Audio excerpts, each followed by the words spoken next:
Selamat pagi semuanya, bertemu di mata kuliah Statistik Penelitian. Kali ini kita akan membahas bab 1 yaitu tentang konsep dasar penelitian dan statistik.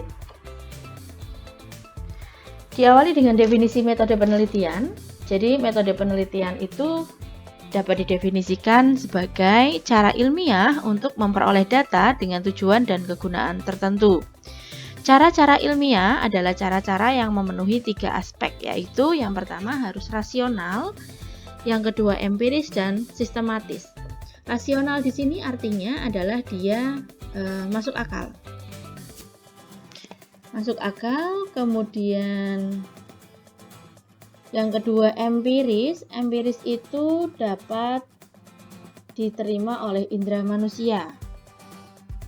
Jadi dapat diamati oleh indera manusia. Teramati oleh indera artinya bisa dilihat mungkin, kemudian didengar, dirasakan, atau dicium, dibaui, dan lain-lain.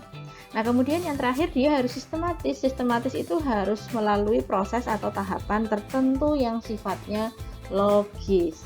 Jadi ini ada tahapan-tahapan logis. Itu sistematis. Nah, kalau sudah memenuhi 3 syarat ini, maka cara tersebut adalah ilmiah. Setelah caranya ilmiah, fungsinya adalah untuk memperoleh data. Data-data seperti apa yang akan dicari? Yaitu yang pertama, data itu harus valid. Valid adalah tepat. Jadi data ini tepat sesuai dengan apa yang dicari atau data apa yang kita mau temukan. Kemudian data juga harus reliable. Reliable itu artinya ajak. Jadi dia punya konsistensi. Konsistensi itu contohnya misalnya ketika ada orang diwawancara, jawaban pada hari pertama, kemudian di hari kedua atau di hari ketiga itu jawabannya tetap. Ini punya reliabilitas atau konsistensi atau keajekan. Jadi tidak berubah-ubah. Atau bahasanya dia tetap. Kalau valid itu tepat, kalau reliable itu tetap. Punya ketetapan. Dan yang terakhir, data yang diperoleh harus objektif. Objektif artinya ini sesuai dengan hasil atau persetujuan atau kesepakatan banyak orang, atau istilahnya interpersonal agreement. Jadi misalnya kita lihat sebuah bunga mawar, ada 10 orang yang melihat, 7 diantaranya mengatakan itu warnanya merah, dan yang 3 orang mengatakan itu warnanya pink. Maka menurut objektivitas kita harus melihat bahwa bunga mawar tersebut berwarna merah karena harus objektif dilihat dari banyak orang yang sepakat terhadap data tersebut. Jadi ini objektivitas atau interpersonal agreement. Nah, data-data yang valid, reliable, dan objektif ini diperoleh tujuannya untuk apa sih? Nah, tujuan dari metode penelitian adalah untuk menggambarkan, membuktikan, mengembangkan, menemukan, dan menciptakan. Apa bedanya dari kelima kata kerja ini? Oke, yang pertama, menggambarkan itu artinya mendeskripsikan atau memotret apa yang terjadi pada objek-objek yang sedang kita teliti. Jadi digambarkan objeknya. Kemudian membuktikan artinya data-data ini digunakan untuk membuktikan adanya keraguan-raguan jika ada informasi, teori, atau tindakan yang sebelumnya sudah ada. Misalkan teman-teman pernah tahu atau sudah tahu mengenai teorema Pythagoras, tetapi ada keraguan-raguan tentang teorema ini, maka lakukan saja penelitian untuk membuktikan kebenaran teorema tersebut. Ini pembuktikan. Jadi sudah ada, kita buktikan kembali. Nah, kemudian mengembangkan artinya dia bisa memperdalam, bisa memperluas, bisa menyempurnakan pengetahuan-pengetahuan atau teori atau produk yang sudah ada sehingga bisa jadi lebih efektif, efisien, atau bisa lebih bermanfaat bagi kehidupan manusia. Ini mengembangkan. Kemudian menemukan dan menciptakan. Nah, ini menemukan dan menciptakan ini dua hal yang mirip tetapi berbeda ya. Menemukan artinya mendapatkan sesuatu yang hilang atau yang masih terpendam. Ini contohnya, Columbus menemukan benua Amerika. Menemukan ya. Kenapa menemukan benua Amerika? Karena sebelumnya benua Amerika sudah ada. Memang ada benua Amerika, hanya manusia belum sampai ke sana. Nah, si Columbus ini disebut menemukan benua Amerika. Nah, ini adalah menemukan. Kemudian menciptakan adalah membuat sesuatu yang benar-benar baru dan belum ada sebelumnya, belum pernah ada sebelumnya. Jadi dia membuat suatu ilmu atau produk atau tindakan yang benar-benar baru, itu menciptakan. Nah, ini adalah tujuan metode penelitian, tujuan dilakukannya penelitian. Jadi kita nanti bisa melakukan suatu penelitian yang fungsinya mau apa, mau menggambarkan, mau membuktikan, mau mengembangkan, menemukan, atau menciptakan. Nah, yang terakhir, penelitian ini gunanya untuk apa kita lakukan? Kenapa kita harus melakukan penelitian? Ada 4 secara umum kegunaan penelitian. Yang pertama adalah memahami masalah. Jadi dengan penelitian kita bisa memahami sebab-sebabnya, misal sebab-sebab orang terjangkit corona misalnya, atau sebab-sebab asal-usul munculnya COVID-19 dan seterusnya. Jadi gunanya untuk memahami suatu permasalahan fenomena yang ada di masyarakat juga bisa. Kemudian juga bisa untuk memecahkan masalah. Jadi misalnya setelah ada pandemi atau serangan virus corona ini, bagaimana memecahkan permasalahan ini? Nah, gunakan data-data ilmiah, gunakan cara-cara ilmiah untuk kemudian mengambil keputusan dalam memecahkan masalah.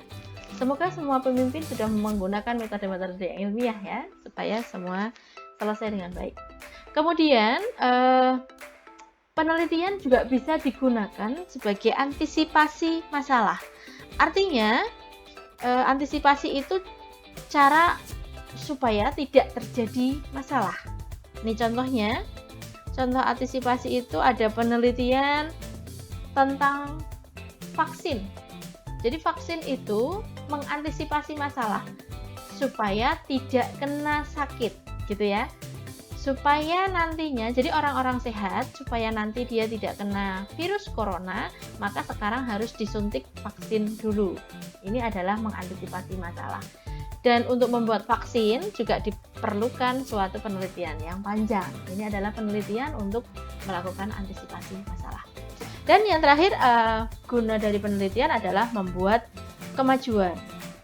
Jadi misalnya kita membuat alat atau menemukan mesin untuk membantu produktivitas kerja atau membuat efisiensi tenaga produksi. Nah, ini adalah suatu kemajuan yang bisa kita temukan melalui proses penelitian. Oke, slide selanjutnya tentang jenis data penelitian. Nah, pada saat melakukan penelitian tadi ya, kita ini akan memperoleh data. Data-data ini terbagi jadi beberapa jenis. Secara garis besar dibagi menjadi 2, yaitu data kuantitatif dan data kualitatif. Data kualitatif itu data-data yang berbentuk kata. Ini bentuknya bisa kata-kata, kemudian kalimat, ekspresi, gambar, foto, dan lain-lain ya. Jadi DLR. Ini adalah kualitatif, bisa kalimat, ekspresi, gambar, foto, gerak tubuh misalnya, bagan, skema, dan lain-lain. Ini kualitatif. Kemudian kalau kuantitatif, dia berbentuk angka. Atau bisa juga bentuknya skor. Jadi data kualitatif bisa nggak berubah jadi kuantitatif? Bisa. Jadi misalkan kata-kata atau gambar tapi diskorkan atau diangkakan. Ini bisa ya. Jadi kuantitatif. Nah, kemudian data kualitatif itu dibagi menjadi 2, ada kualitatif empiris dan kualitatif bermakna.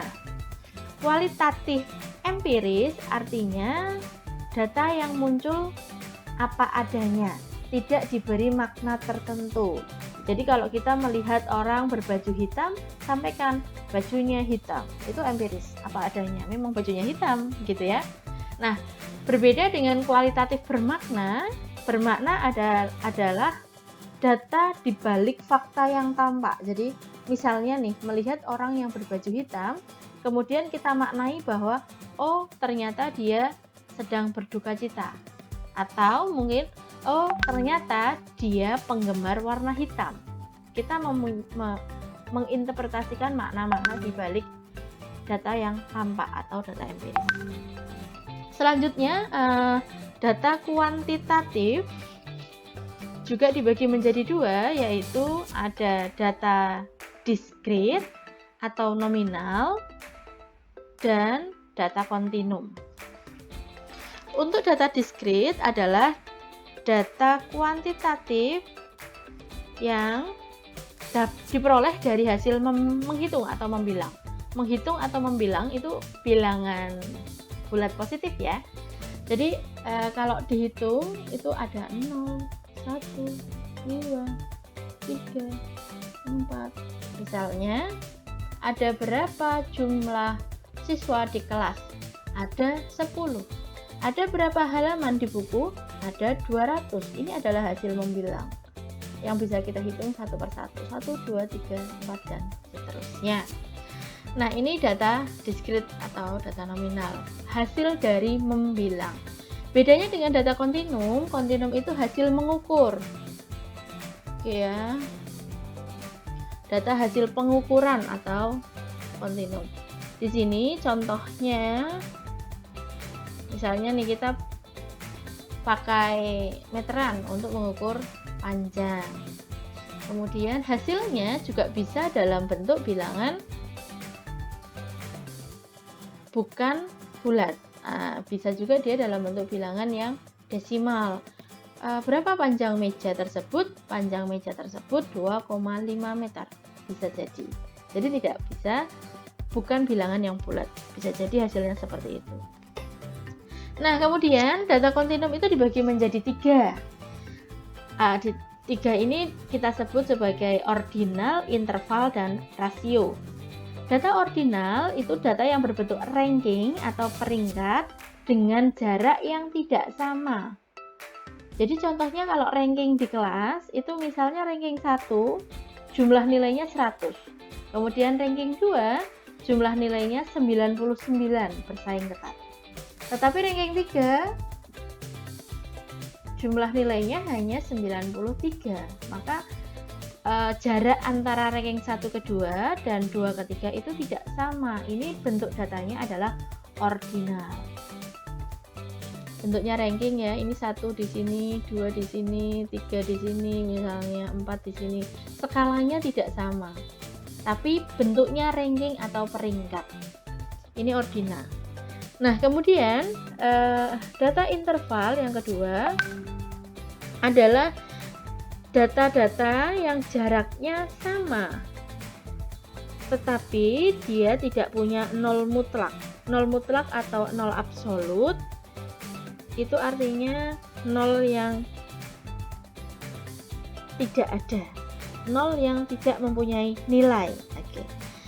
Nol absolut atau nol mutlak. Nah, contoh data interval itu misalnya suhu udara. Suhu udara.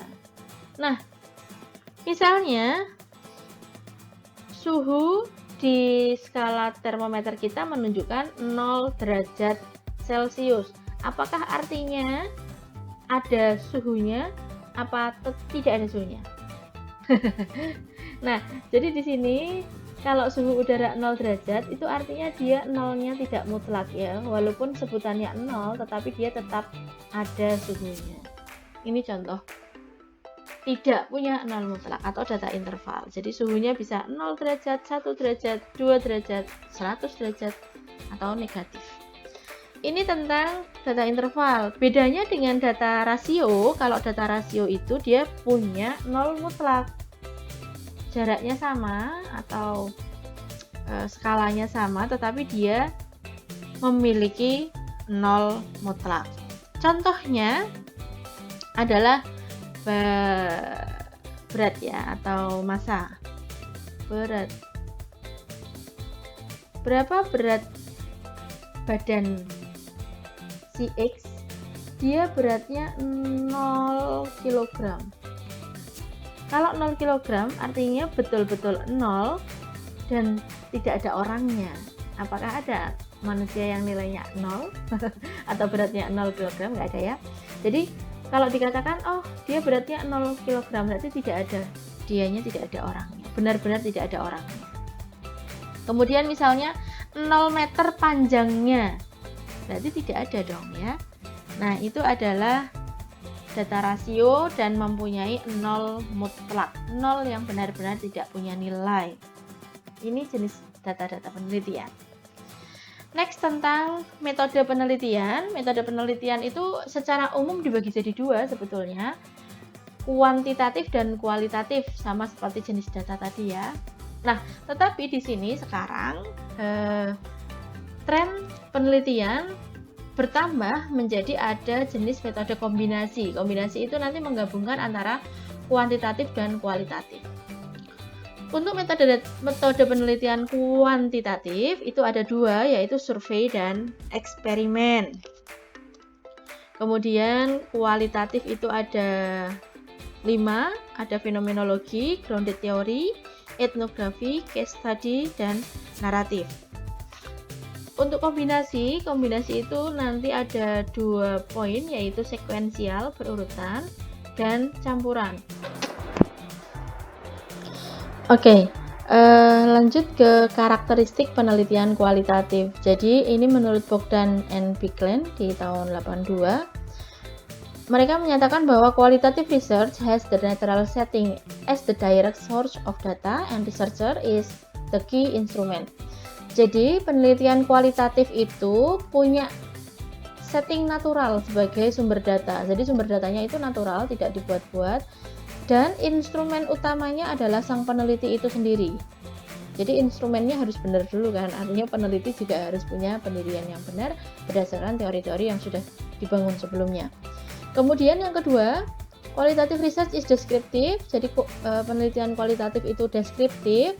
Data yang terkumpul adalah dalam bentuk kata-kata atau gambar daripada angka. Jadi lebih banyak dalam bentuk kata-kata atau gambar-gambar dibandingkan dalam bentuk angka.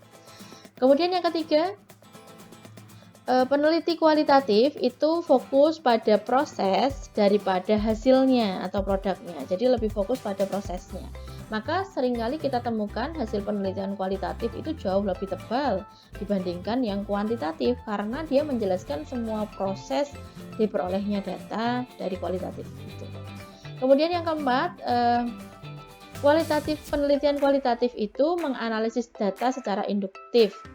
Dan yang terakhir, meaning is of the most essential of qualitative approach. Jadi makna adalah esensi utama dari pendekatan kualitatif. Jadi pendekatan kualitatif ini menitik beratkan pada makna apa yang didapatkan dari hasil penelitian tersebut. Itu penelitian kualitatif.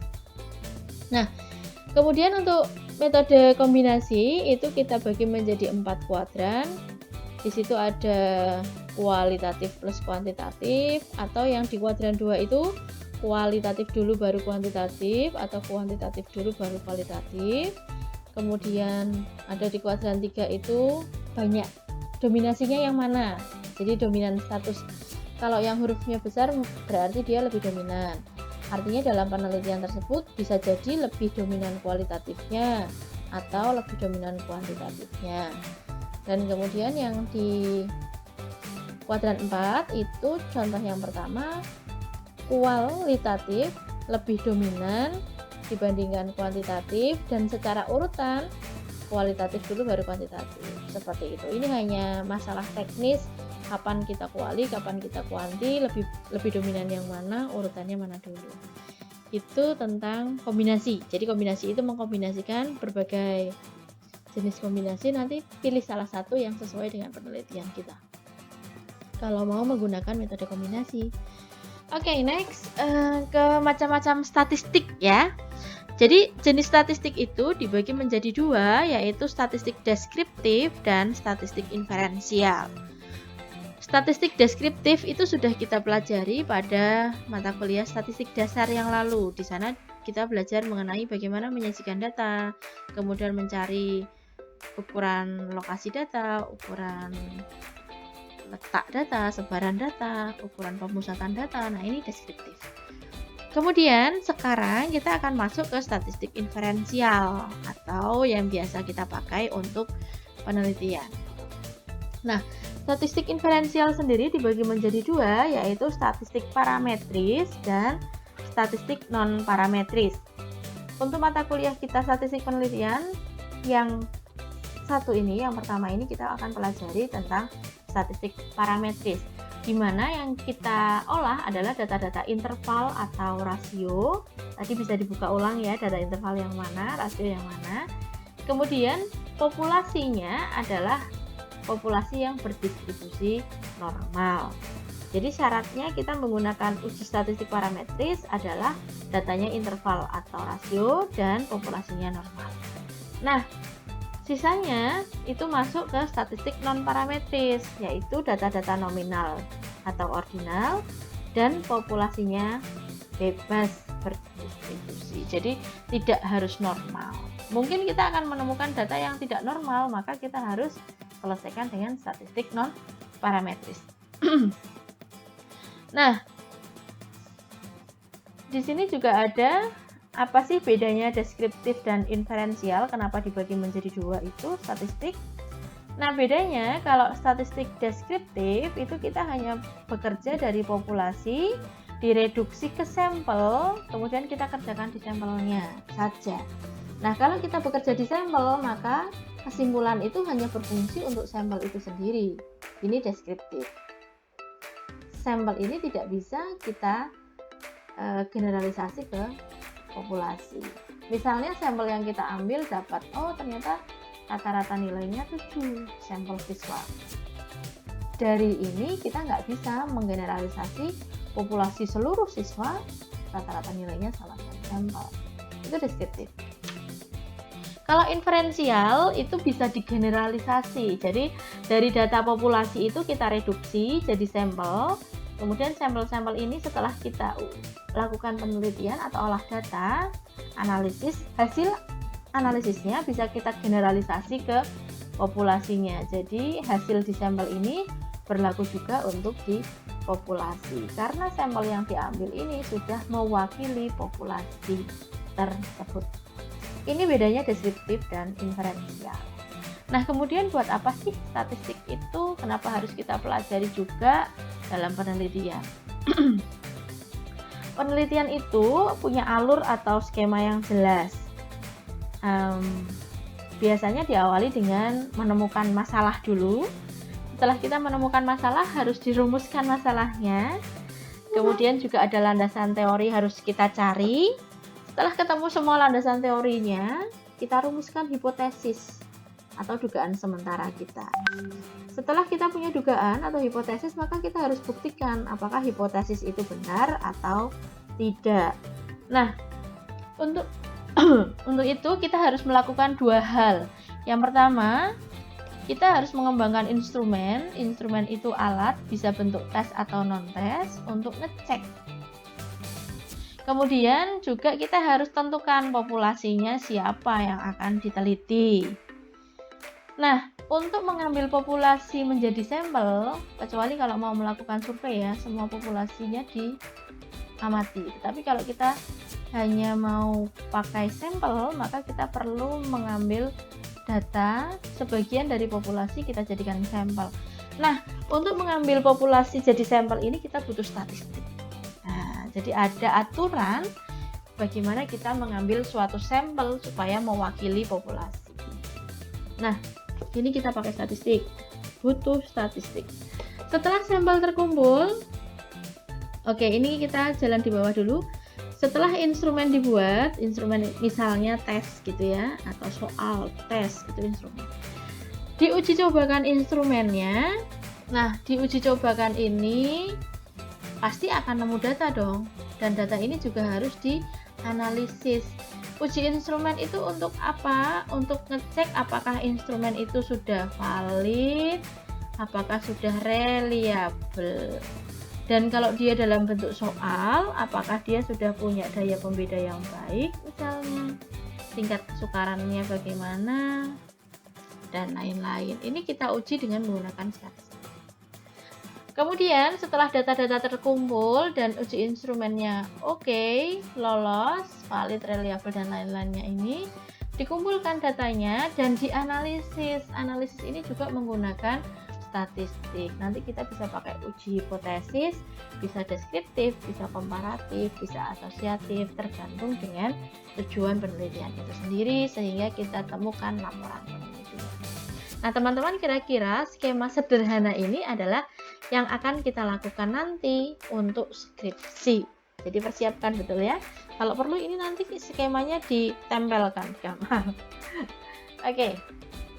Kemudian dalam suatu penelitian itu ada yang namanya variabel. Variabel itu sesuatu yang belum tahu nilainya atau belum diukur. Nah, variabelnya macam-macam, ada variabel independen, dependent, moderator, intervening, dan variabel kontrol. Teman-teman bisa baca sendiri. Sini sudah ada keterangannya. Oke, kemudian hipotesis itu ada 3 bentuk utama yang nantinya akan kita pelajari atau kita pecahkan dengan statistik. Hipotesis yang pertama ada hipotesis deskriptif, itu ketika kita menduga suatu nilai terhadap standar, dibandingkan terhadap standar. Misalnya nilai rata-rata suatu kelas itu kita punya nilai standar yaitu KKM. Kemudian hasil penelitian kita berapa rata-ratanya kita ujikan terhadap standar tersebut. Ini dugaan-dugaan deskriptif. Kita pakainya uji hipotesis deskriptif. Kemudian uji hipotesis komparatif. Komparatif itu artinya mengkomparasi atau membandingkan. Ada atau tidak perbedaan antara satu dan yang lainnya. Jadi misalnya kita mengkomparasi antara kelas A dan kelas B. Apakah ada perbedaan yang signifikan atau tidak antara kedua kelas tersebut. Ini kita menggunakan uji komparasi. Dan yang terakhir ada uji asosiatif. Kalau asosiatif itu uji pengaruh. Apakah si A berpengaruh terhadap si B. Nah, misalnya apakah gizi seimbang berpengaruh terhadap berat badan. Itu juga bisa jadi salah satu contoh pengujian asosiatif. Nah, statistik yang dipakai dalam uji hipotesis, misalnya tadi ada deskriptif, komparatif, dan asosiatif ya. Komparatifnya kita bagi jadi 2, ada komparatif 2 sampel atau lebih dari 2 sampel. Ini macam-macam datanya, kemudian ini jenis tes-tesnya. Nah, nanti akan kita pelajari pada semester ini adalah yang parametris. Jadi kita akan belajar tentang uji t-test, kemudian related t-test, independent t-test, one way ANOVA, korelasi produk momen. Kita akan pelajari di sini. Di baris yang berwarna kuning adalah mata kuliah atau mata-mata uji pada mata kuliah statistik penelitian. Oke, kira-kira demikian penjelasan singkatnya dari materi hari ini. Teman-teman bisa perdalam lagi dengan membaca modul atau diktat yang sudah dibagikan. Terima kasih perhatiannya. Selamat pagi. Assalamualaikum warahmatullahi wabarakatuh.